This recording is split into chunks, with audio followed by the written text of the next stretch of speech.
Welcome to Philosophy of Value Workshops number 6 of Series 5. The question this evening is the Enigma of Physicalism. Has Daniel Dennett lost his mind? As usual, I give a reading from one of my works, The Pursuit of Value, Chapter 6, Section 1. So, in general, we are examining human existence as consciousness, as the most fundamental representation of human existence, and we're trying to analyse and resolve the problems of consciousness in terms of value. Last week we began to ask the question, what is mind or consciousness, and what is its significance?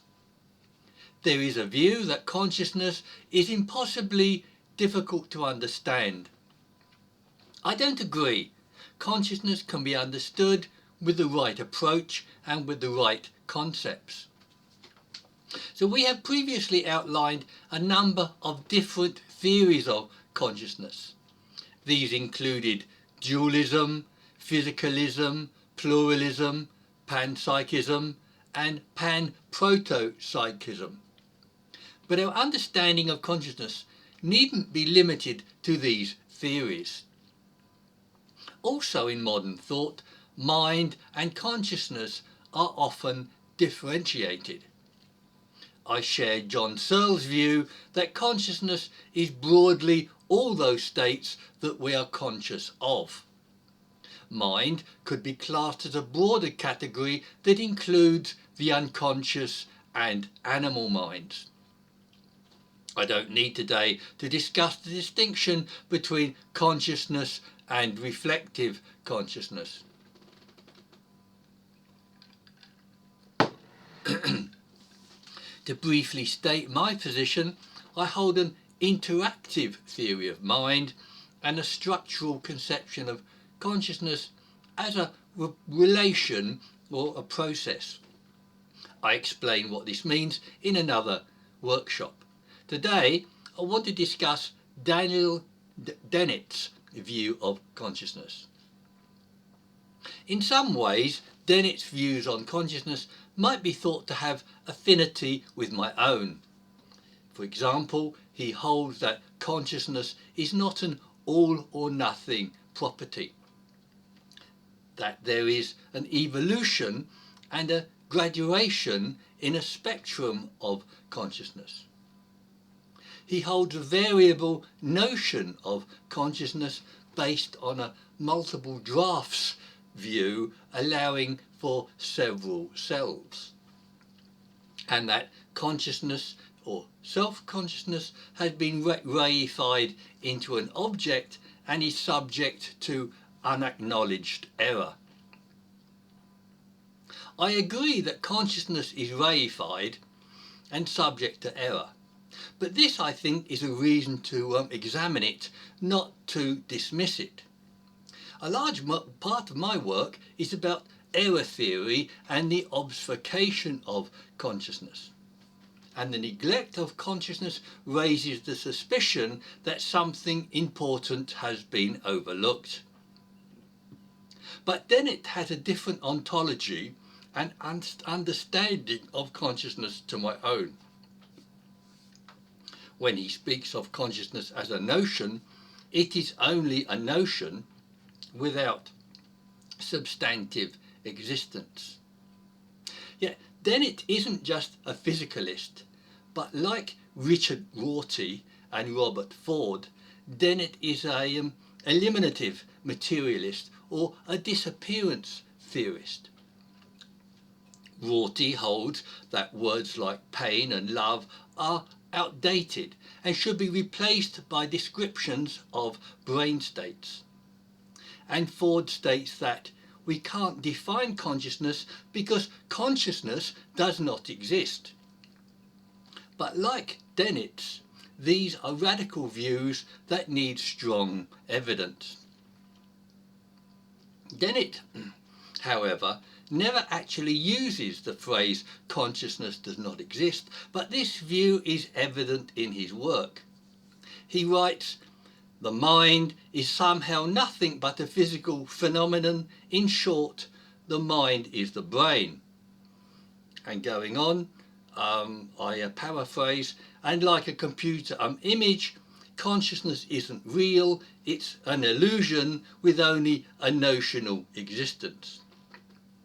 His claim of notional existence affirms the reality of the idea, like unicorns, but not the object itself. Due to Dennett's allegedly evasive way of writing, his position has been thought to have been hard to pin down. For example, he uses this evasive and explicit word above somehow 80 times in his work Consciousness Explained, and this is the work I'm quoting from here. But Dennett confirms his physicalism, if not his eliminativism, with the statement that if consciousness is something over and above the Joycean machine, and this is Dennett's term, I have not yet provided a theory of consciousness at all. A Joycean machine condenses and controls operations into a single operating system. The key is that consciousness is held to be no more than a non-conscious machine. Dennett's eliminativism is strongly implied, though, by his descriptions of consciousness as not real, a user illusion, like a computer image with only a notional existence. Dennett's position is further clarified by his critics. Galen Strawson and Ian McGilchrist implicitly criticise Dennett's position, saying that this particular denial is the strangest thing that ever happened in the whole history of human thought, not just the whole history of philosophy. Yet Strawson and McGilchrist hold the panpsychist view that consciousness is everywhere or omnipresent. John Searle speaks for many of us, including myself, in saying that this view is absurd. McGilchrist holds panpsychism intuitively. Strawson, however, presents the following argument. 1. Mind manifestly exists. 2. Mind cannot be produced from non-mind. 3. Therefore, mind is everywhere. But the emergence of mind from non-mind is the standard explanation of how mind comes into existence. I claim to resolve unfinished aspects of this view elsewhere with an interactionist theory of mind. A still stronger argument against panpsychism is that mind or consciousness has properties that don't exist in the physical world without brains. Mind or consciousness has properties like intentionality, cognition, sentience, graduation, and others that I name elsewhere. Having clarified Dennett's view and having contrasted it to panpsychism, we can ask how or why does he also hold this seemingly unlikely position? Is he being provocative in order to be noticed and to sell books? Is he in the grip of an ideological framework that he can't find his way out of?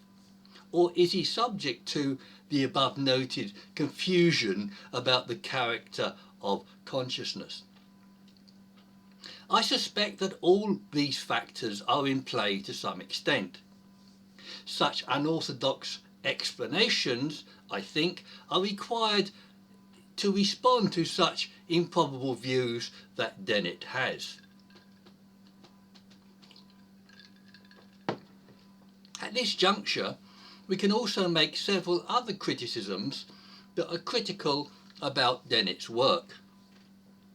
Firstly, his work is pointedly criticised, but he doesn't seem to engage widely with leading philosophers of mind. Also, his underlying scientific materialism prevents him assessing unquantifiable evidence. These things I'll talk about shortly. And he argues against the straw man of Cartesian dualism and mind stuff that we find in freshmen's notebooks. Dennett's argument against Cartesian dualism helped to answer, though, the neglected question, what is the nature of the mind that Dennett is arguing against? I might agree with him that consciousness somehow does not exist, but somehow it does exist.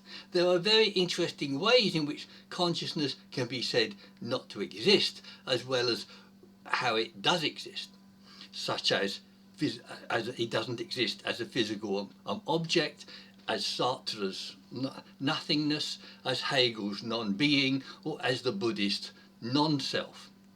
But then it needs to explain how it does exist and how it does not exist, which he fails to do. And his explanation of notional existence doesn't explain this, how it does and how it does not exist. Dennett's extensive arguments against Cartesian dualism strongly imply that this is the nature of mind or consciousness that Dennett is arguing does not exist. That is, he's arguing against Cartesian dualism. And my first criticism is that Dennett largely focuses on the straw man of Cartesian dualism. There are, however, many forms of non-physicalism as well as other kinds of dualism. Other forms of non-physicalism include externalism, pluralism, and pan-proto-psychism. And kinds of dualism can be distinguished by looking at two basic features. One, its particular conception of mind, and two, the character of its relation to the world. And we can define dualism by how wide it regards the gap between mind and brain or the world.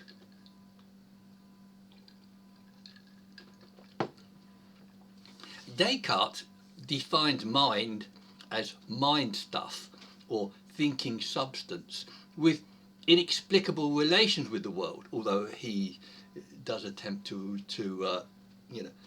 explain them. But moderate dualism need not define mind or its relations with the world in this way.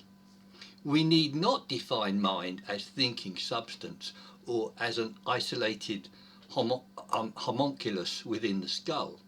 We can define mind phenomenologically as intentionality with formative relations with the world. Mind as intentionality obviates Cartesian dualism because consciousness intends towards its objects in a relation. My criticism is that arguing against Cartesian dualism fails to engage with these other options that we've mentioned. For example, one of Dennett's main arguments against Cartesian dualism is of the Cartesian theatre. In a Cartesian theatre, images are supposedly projected onto some sort of screen within the mind. There is then thought to be a middleman, as Dennett calls him, or as a homunculus viewing or acting the events. Dennett argues that these ideas are false and hence dualism is false. I agree with Dennett's rejection of Cartesian dualism, a Cartesian theatre and a homunculus, but disagree with his conclusions because consciousness need not appeal to these things. For instance, affect states of consciousness like pain and pleasure aren't cognitive. They need no theatre. And cognitive states can be explained with externalist perceptions and internal abstractions. Moreover, a Cartesian theatre as a screen, either inside or outside the mind, is unrealistic. It presents another dualism between mind and world, a hard distinction that would be better described as an interface. We must ask again, what is Dennett denying?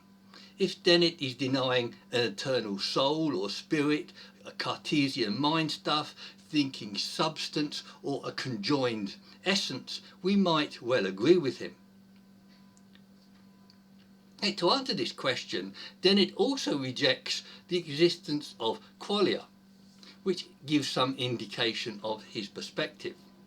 His rejection of a qualia qualifies what he is denying and anticipates the criticism above about affect states. Qualia are the qualitative aspects of perceptions or instances of subjective conscious experience. Qualia are described as what it is like to be something, to be in pain, or to have a perception of colour. And in rejecting qualia, Dennett reveals his hardline scientific materialism that we can discuss shortly. Dennett argues that many conscious experiences seem to have qualia, but on examination they don't.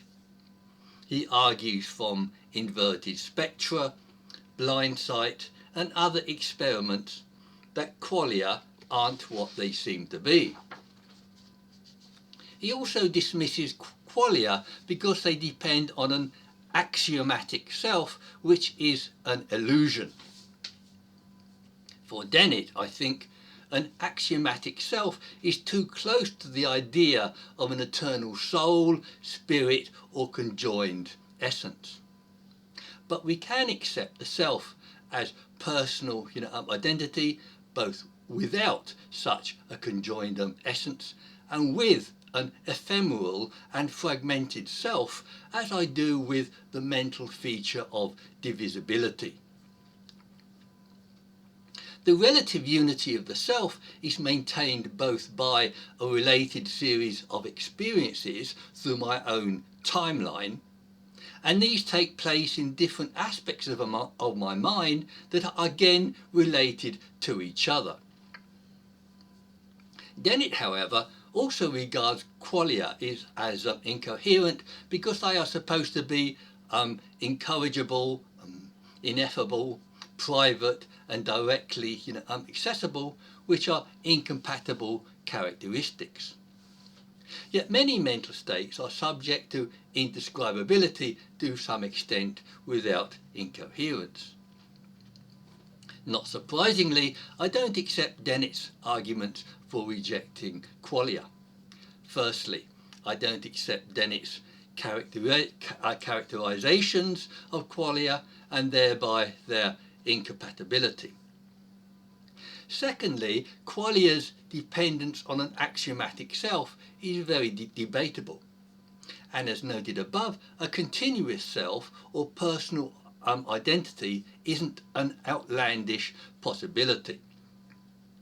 Thirdly, qualia are immediate experiences which can't be easily dismissed by logical conjecture. And the argument that qualia are not what they seem to be misrepresents their phenomenological character. On this last point, some interpretations of mental states are that they can only be what they seem to be. That is, phenomenology is concerned with what appears or seems to be, not any underlying substrata. For example, affect states or feelings are constituted by their experience of what they seem to be, whereas cognitive states are constituted by their intentional objects.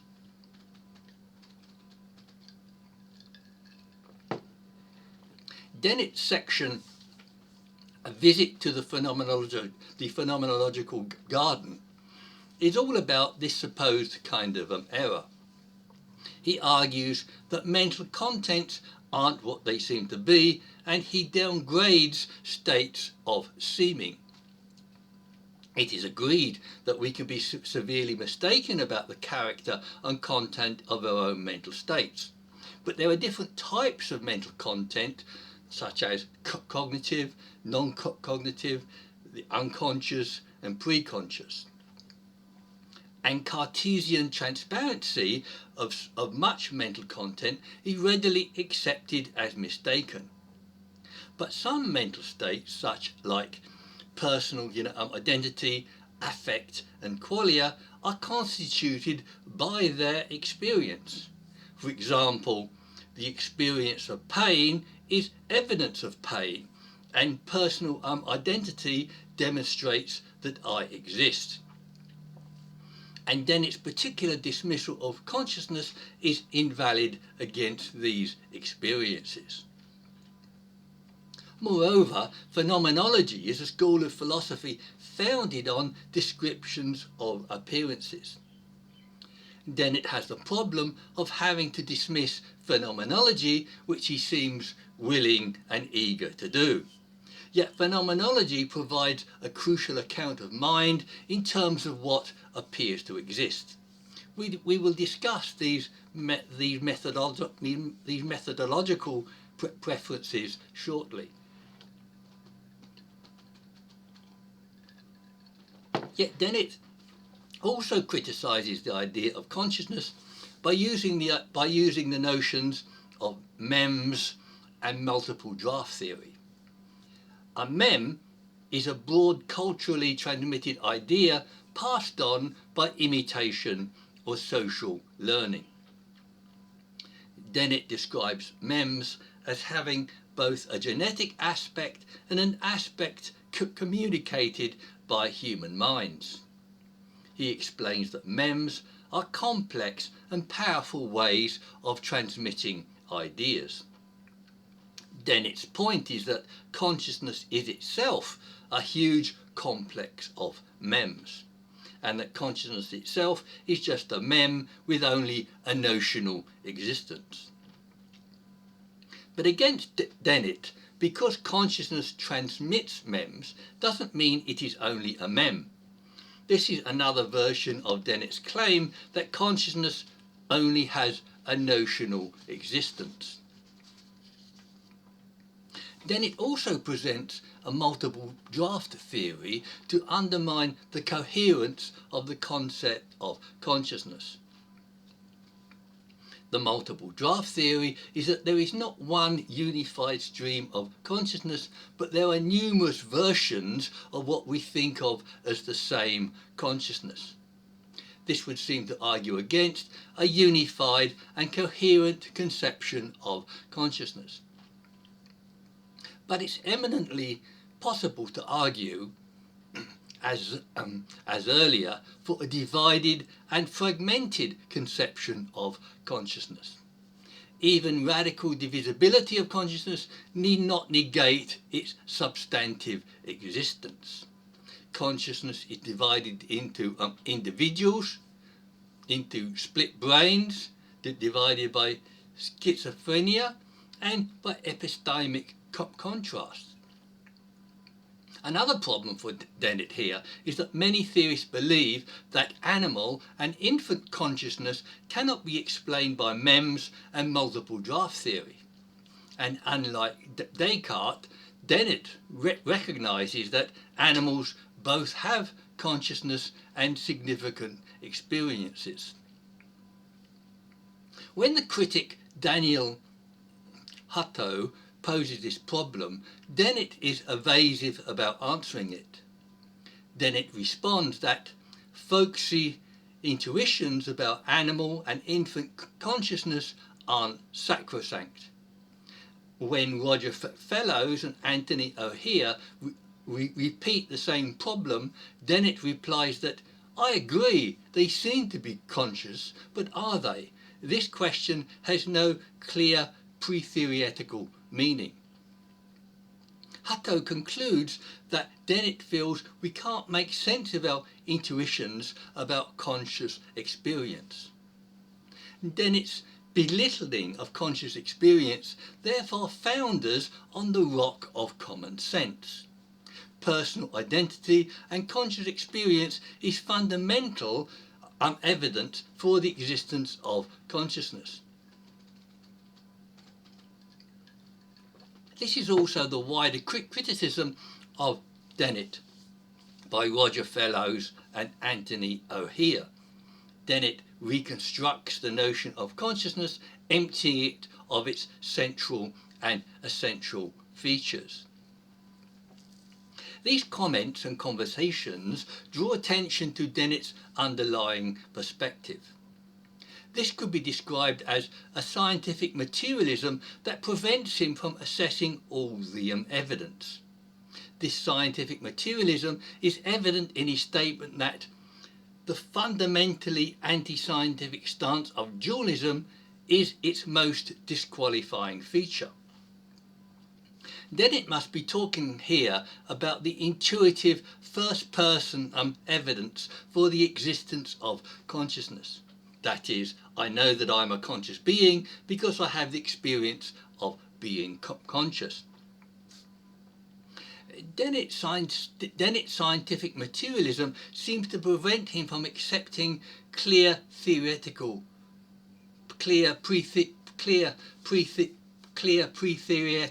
meaning, as well as what he calls folksy intuitions or first-person accounts that are basic to phenomenology.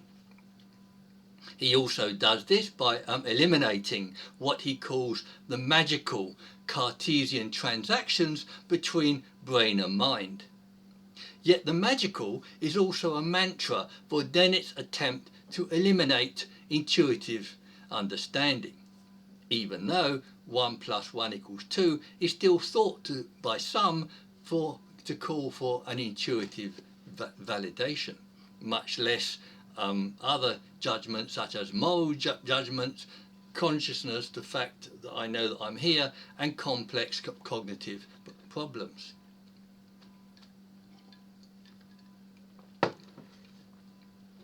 But Dennett isn't scientistic. We can't go that far. And he accepts that science does not answer all questions. But his definition of the real is that of scientific materialism, which is itself a presupposition of scientific materialism. What is real hangs on a judgment about what we take to be reality. That reality might be the world of the matrix, Rutherford's atoms, or what we experience before us. And Dennett isn't justified in leaving intuition and phenomenal experience out of reality. In conclusion, we are left with numerous problems of Dennett's explanation of consciousness. The first problem is a convoluted and evasive style which allows him plausible deniability. For example, he states that the mind is somehow nothing but a physical phenomenon.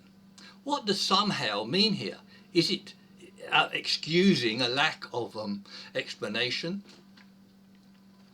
Dennett also focuses his criticisms not just dualism, but Cartesian dualism with its redundant problems. There are other theories of dualism and anti-physicalism like pluralism, externalism and panpsychism. And again, our choice isn't between physicalism and Cartesian dualism, but between physicalism and other theories of mind, as well as other kinds of dualism. With such omissions, I find that Dennett not only fails to explain consciousness, but is also misleading. And we must ask again, what is the consciousness that Dennett is arguing against? Of course, I previously said consciousness is all the states that we are conscious of, but surely this is not an illusion. Neither is the self an illusion as personal identity in a relative unity of space and time.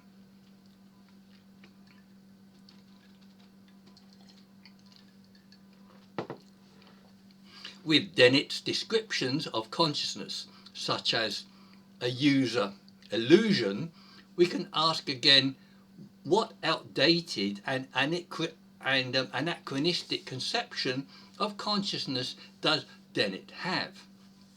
And is he arguing largely against Cartesian dualism for non-philosophical reasons? I wonder why Dennett is pursuing some antiquated concept of consciousness that he argues does not exist. He combines a dated scientific materialism with obsolete criticisms of barely held positions. Does then Dennett illustrate the apparent confusion surrounding the character of consciousness? Finally, I concur with Anthony Grayling when he says the fact of consciousness is indisputable, its importance is supreme. So let me have your comments and criticisms in various places like the websites like meetup.com, philosophy of value workshops. Thank you.